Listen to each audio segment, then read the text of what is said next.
بسم الله الرحمن الرحيم.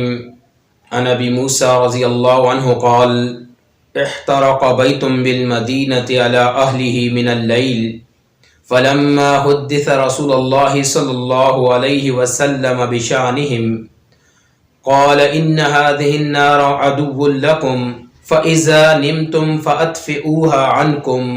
متفق عليه أو كما قال عليه الصلاة والسلام.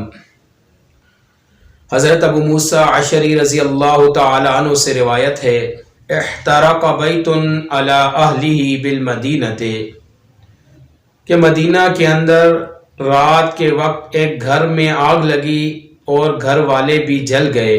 جب یہ واقعہ نبی علیہ الصلوۃ والسلام کے سامنے بیان کیا گیا تو آقا علیہ الصلوۃ والسلام نے فرمایا: ان ہذہ النار عدو لکم، کہ بے شک یہ آگ تمہاری دشمن ہے۔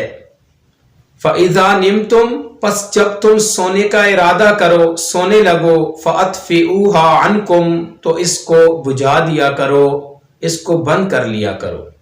آگ تمہاری دشمن ہے، یعنی تمہیں نقصان دینے والی ہے، یعنی جب تم سونے لگو تو آگ کو بند کر دو، یا ہر وہ چیز کہ جو آگ کی مانند ہے، نقصان پہنچانے والی ہے، ایسی ہر چیز کو بند کر دیا کرو۔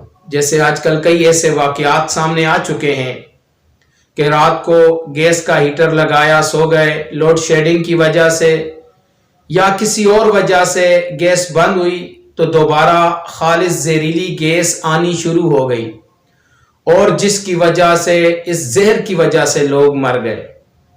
یا اسی طرح اس نے آگ لے لی اور سوتے ہوئے بہت سارے لوگوں کا، بہت سارے گھروں میں نقصان ہوا، یا ایسے ہی اس نے آگ لے لی اور اس آگ کی وجہ سے لوگ بھی جل گئے، گھر کا بھی نقصان ہوا۔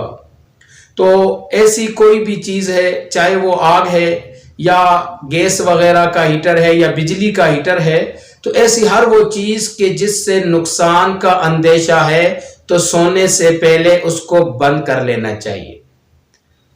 یا علیہ الصلوۃ والسلام کی طرف سے اپنی امت کے لیے شفقت ہے، ان کی رہنمائی کی گئی ہے تاکہ آپ جب احتیاط پر عمل کریں گے تو آپ نقصان سے محفوظ رہیں گے۔